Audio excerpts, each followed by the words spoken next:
Fournette just came back, and Carlos Hyde had all that opportunity to actually do something, and he haven't. So Yeah, I probably wouldn't start him either. No, probably I wouldn't start that motherfucker. yeah. Oh, I can't do it, man. I can't do it. I don't even know why he went over there. I think they only picked him up when Fournette was out.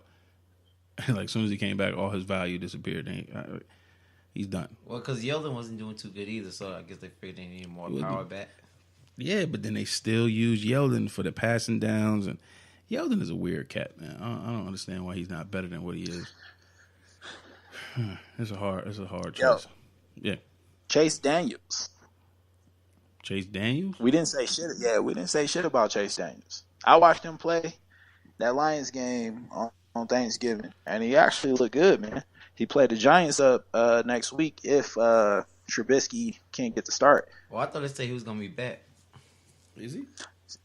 He's still listed as out as of right now, but I mean, shit, if he is out, I mean, I would give it some consideration. I guess. Okay, like everything's on the table for me, bro. Every quarterback that's starting next week is on the table. I see. It seems like you're giving up. Like anybody. Give me a hot body. Like you giving hope to everybody. All I need is a warm body in this slot. And if that lineup is right, and so far I have been right when I said that every quarterback that I said that, hey, this guy's gonna step up this week, I have been right all season. True. I'm a believer in when you have those quarterbacks sitting on the sideline for a while.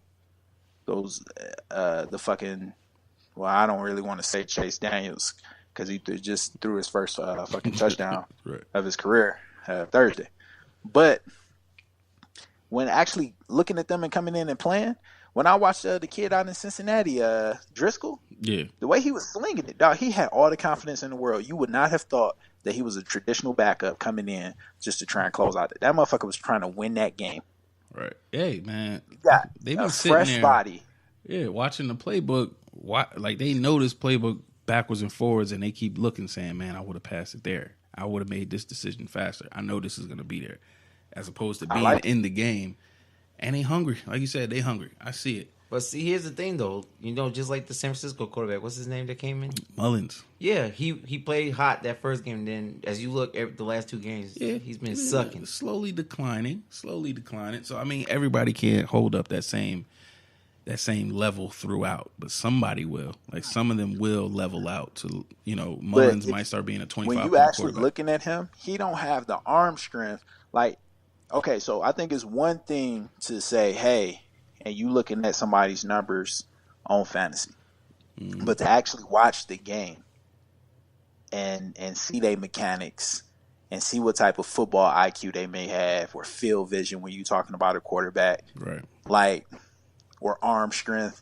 I think you got to actually look at the game. You got to break that down.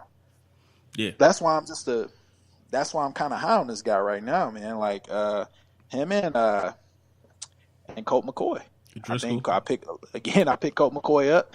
He had a pretty decent first game starting, put up 21 points, which Alex Smith, the most he put up all season is 23 points. I'm not in the PPR, so, score might be reflected a little different. Yeah. Either way, that's still right there ballpark. I take it, bruh. I take it because I know Colt McCoy is looking downfield as opposed to Alex Smith is playing more conservative and he's managing the game. Right.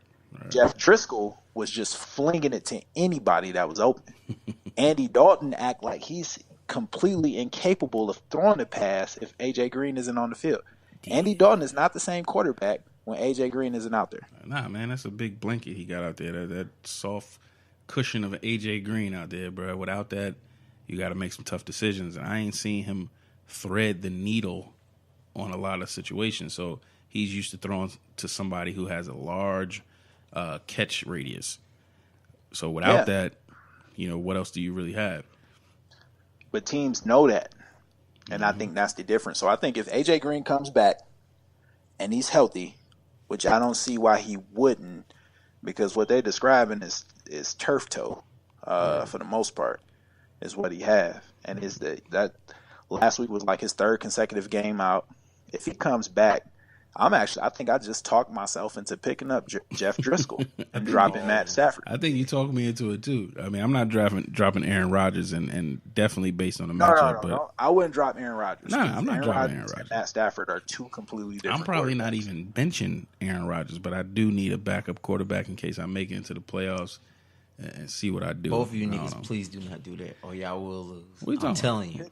I'm not starting them. I said I'm just picking one up. I'm just telling y'all will lose.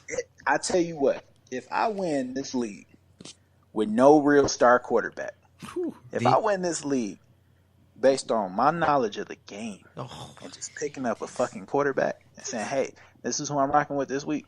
That's impressive. I don't know. I gotta think of something. I'm telling you, that shit's not gonna happen though. Hey, that'd be impressive. This nigga is playing his quarterback position the way people play defenses. That's impressive. I'm not gonna lie. That's pretty impressive. I'll be impressed, bro. I don't think so many people can do it. Most people pick a quarterback and like, yo, this is what I'm riding with. Or they got two and they're like, okay, I'm gonna pick. Yeah, I don't have that luxury because injuries. Yeah.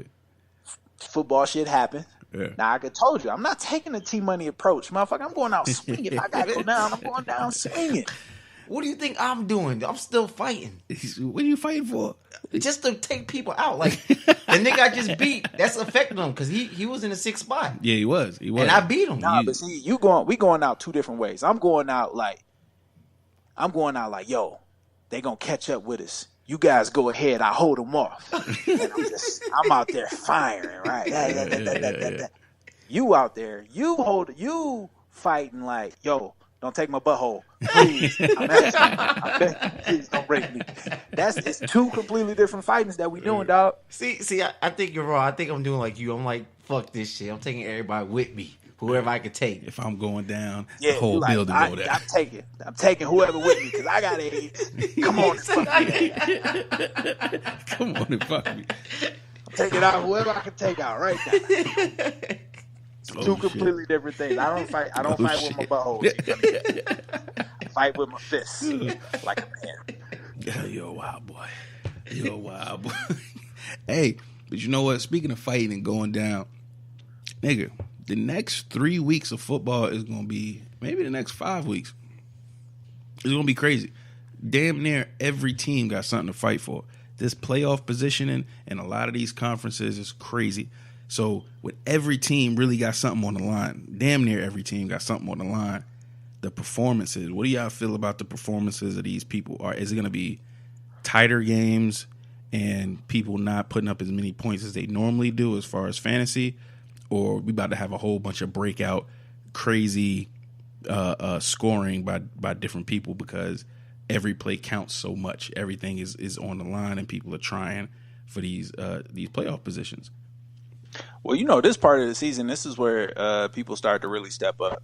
So, like, I hate to say it, but shit, Christian McCaffrey had a big game last week, and I think he's gonna have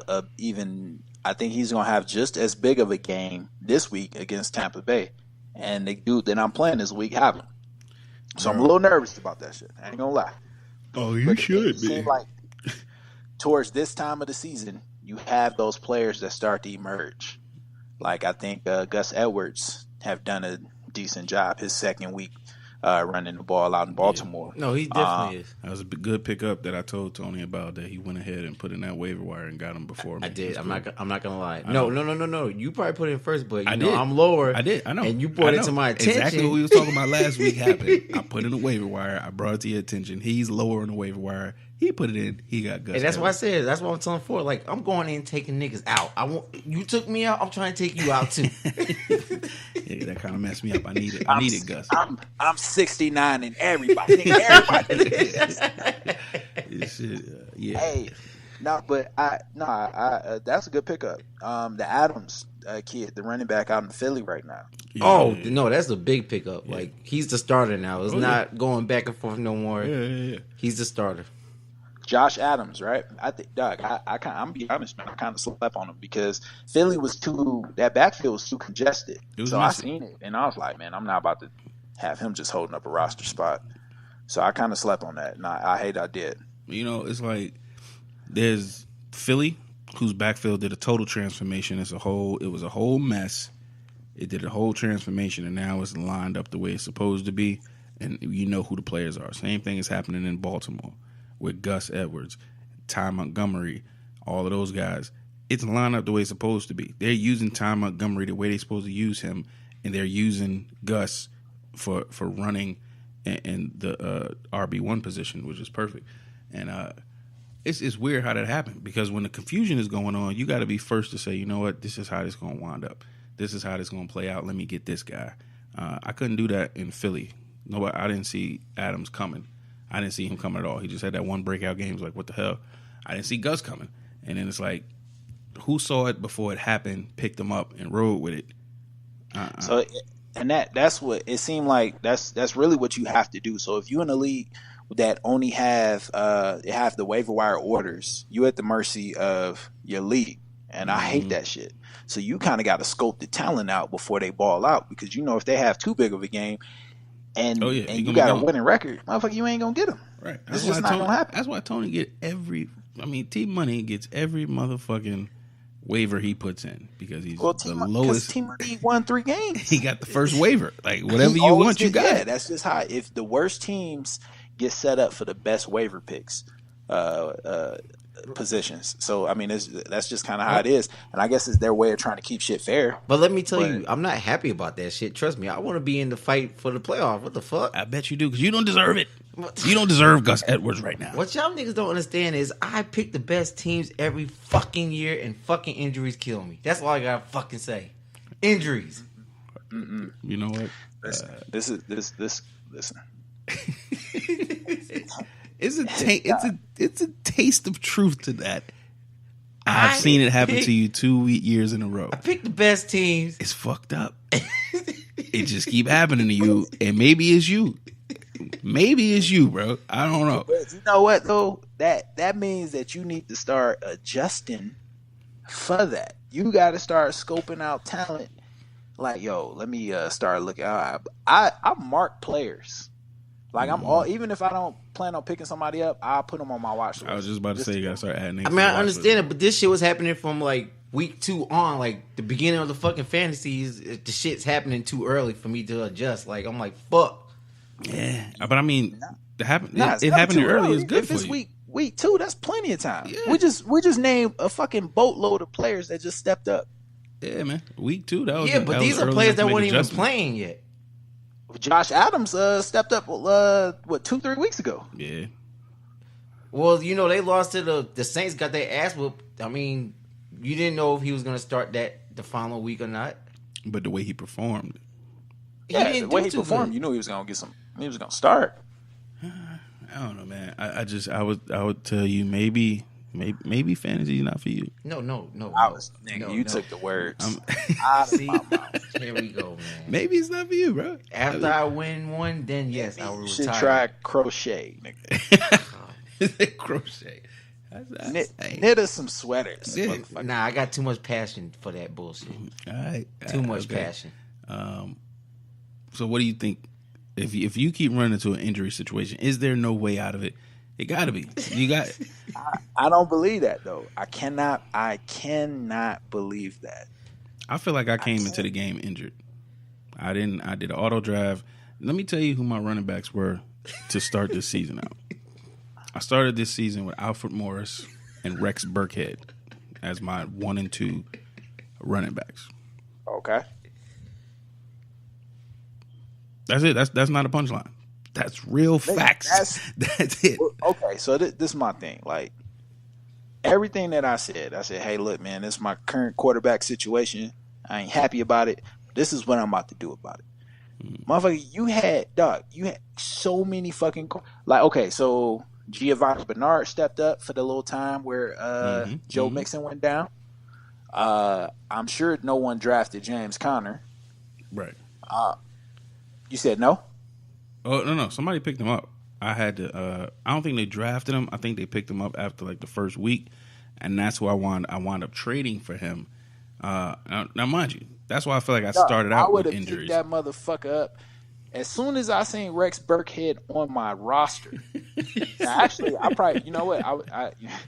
I would have kept Rex in the over beginning Alfred of the Morris. season. Yeah, in the beginning of the season, I would have dropped. But then Alfred Morris was supposed to be the starter. Rex Burke, both of them were supposed to be the starters for their team, given his current situation in the beginning of the season. So I said, let me take a week, we ride it, see what happened. This ain't 2012, and the nigga ain't